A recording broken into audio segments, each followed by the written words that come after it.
Alrighty, this is Ryan Lake for the Environmental Science Project. Alright, so I made a Minecraft house to show a project about saving energy for building a house if you win the lottery, and here we go. Alright, so I built this house. It's supposed to be 1,500 square meters, but I was not going to build a 1,500 square meter house. That is just ridiculously large for a Minecraft game. That would probably take me a couple of days to build. Alright, so I made this into a proportional size of about 1/3 of the actual size of the 1,500. So this is about 500 square meters, or square feet, but I use meters, so it's probably 350 meters. So over here we have a little town. Just ignore that for now. I'll go into explanation. So flying around, we have some brief sign. So the tinted windows provide shade and sunlight. They might cost a bit more than normal, but they can make a difference. Normal windows are $469 each. Tinted windows are $515. You can probably save around probably a good $1,000 on the size of a house like this if you use normal windows, but energy wise you will probably save a lot more, for it allows a certain amount of sunlight to come in. So during the summer it will allow a lot of sunlight to come in to warm it up, to keep it out, to keep it cool. During the winter it's the complete opposite. It allows enough sunlight to come in to warm it up, but keeps enough out to keep it cool. And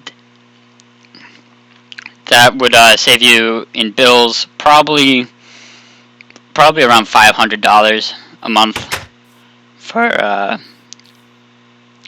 electricity, heating, and whatnot. So we have pressurized lights just to make everything look fancy. So we step on them.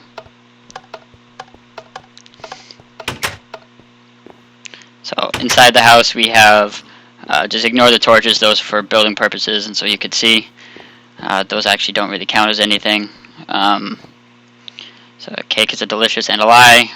We have my electrical wiring down here, which is important. Not going to go too in depth into that. During the day the lights are turned off due to some solar panels on the roof. And one second. Solar panels on the roof, which are right here. Solar panels collect light, store in the battery in the second floor. The battery is then uses that energy at night to turn on the lights.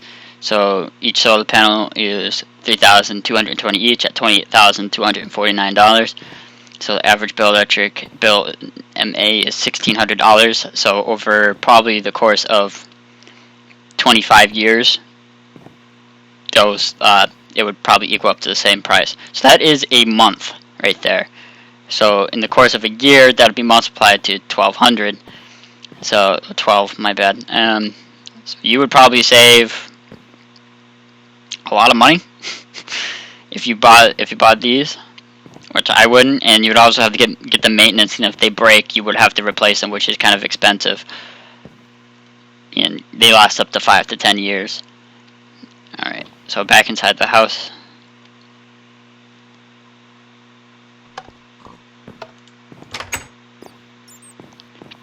So we have a super efficient toilet and whatnot.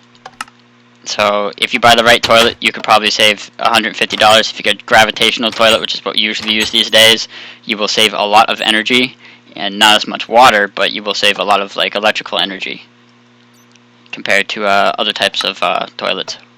So depending on how you want to go, if you want to save more water, if you want to save more electricity, you could choose. But if you're going to use a solar panel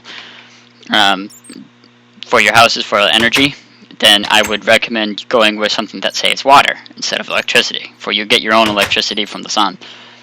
So that's what I would recommend, which you could probably save probably $200 a month just on your toilet alone for your water bill and electrical bill, depending on the toilet. So this is just a library for looks.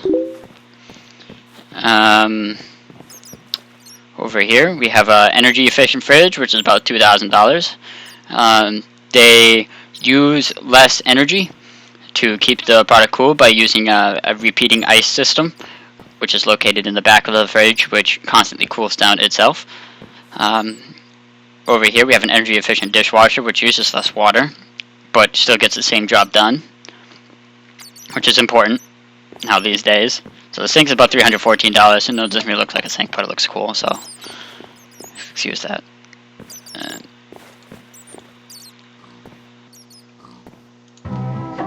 For a beautiful jukebox that plays beautiful, lovely music, and that uses the energy, of course, but it does get the job done of playing some music with some lovely entertainment. It's quite beautiful if you think about it. 4-bit pixelated 64-bit music. Pick that up. Alright.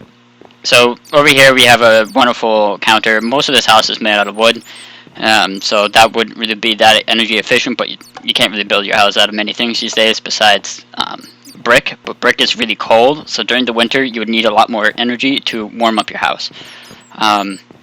Also, wood is a pretty darn good insulator, and it does get the job done. It does protect your house well, but a fire, of course, would take down the house in a couple of hours, maybe even a day or two, depending on how large the house is. A house like this would probably only take 2 or 3 days. No, not 2 or 3 days. What am I talking about? 4 to 6 hours of straight burning. Over here we have coal furnaces. I prefer the coal furnaces because it doesn't use electricity or gas, and gas is really dangerous.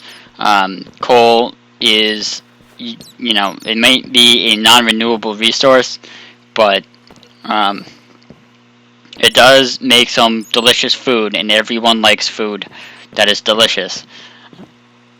And yeah,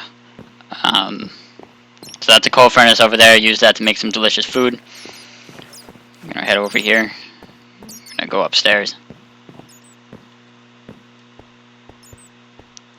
So we have a nice little sitting lounge up here. We have the rest of the electrical cabinet, which is what I worked on mostly when I made this project. So the electrical cabinet composes of the solar panels, a battery, which is these things over here. Not really look like a battery, but it is a battery, just believe me when I say it. So down here we have more electrical wiring that goes all the way down there. Alright, so these lights right here will actually turn on when it becomes nighttime, because the solar panels will detect that there is not any sun and will actually turn on the light. So 1 second.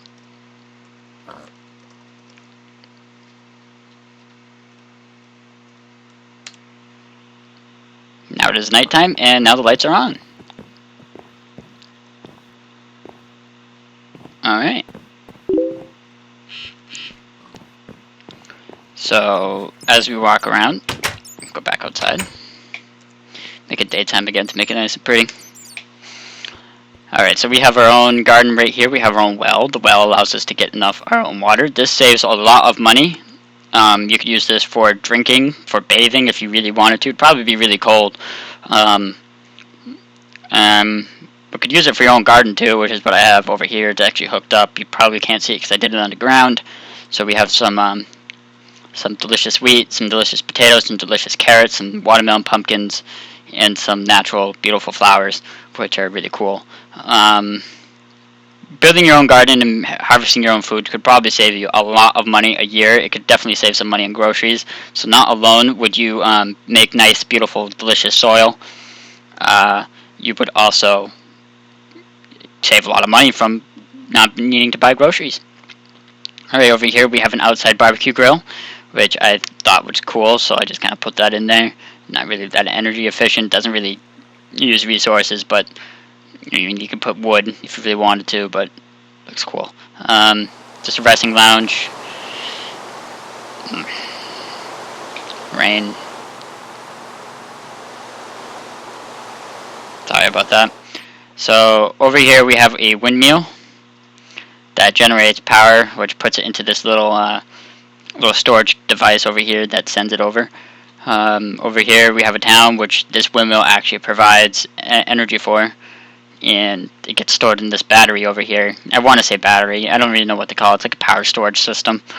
Over here we have a hydroelectric dam. It's supposed to be a lot bigger, but that would take me way too long, so I just kind of dropped down to scale. So this would be a really large lake, and this would be like a